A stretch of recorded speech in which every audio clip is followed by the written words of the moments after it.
Assalamualaikum warahmatullahi wabarakatuh. Buat sobat-sobat youtuber dimanapun kalian berada, mudah-mudahan saat ini dan untuk seterusnya senantiasa tetap berada dalam lindungan Allah Subhanahu wa Ta'ala. Dan jangan lupa buat teman-teman semua like, komen, dan subscribe. Atas subscribe panjenengan mudah-mudahan terhitung amal ibadah dan mudah-mudahan selalu mendapat imbalan dari Yang Kuasa, selalu sehat dan segala urusannya dipermudah, amin.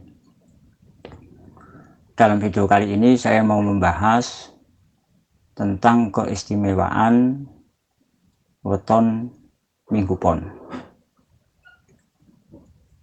Berdasarkan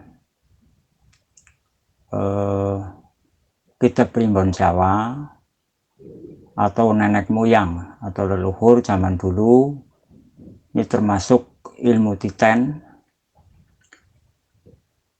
Jadi untuk weton Minggu Pon itu Minggu 5 Pon 7, jadi semuanya jumlah neptu ada 12, termasuk neptu yang lumayan tinggi.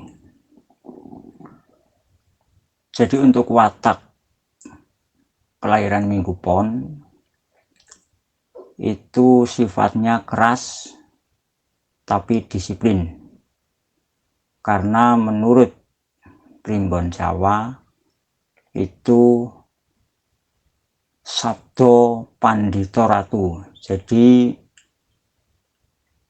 sosok seorang Minggu Pon orangnya tidak mau dipimpin, tapi kelebihannya disiplin. Di situ untuk sikapnya, dan juga sosok seorang Minggu Pon pekerja keras, gigih, dan kelebihannya tidak mau memakan hak orang lain, maunya makan kepunyaan sendiri. Itu sosok seorang Minggu Pon. Jadi buat teman-teman, mudah-mudahan dalam video kali ini bisa bermanfaat. Dan maaf, ini yang saya sampaikan baiknya saja. Jadi untuk keburukan, semua orang pasti punya kelebihan juga punya kekurangan. Jadi untuk itu saya minta maaf yang sebesar-besarnya. Terima kasih. Wassalamualaikum warahmatullahi wabarakatuh. Salam Rahayu, Rahayu, Rahayu.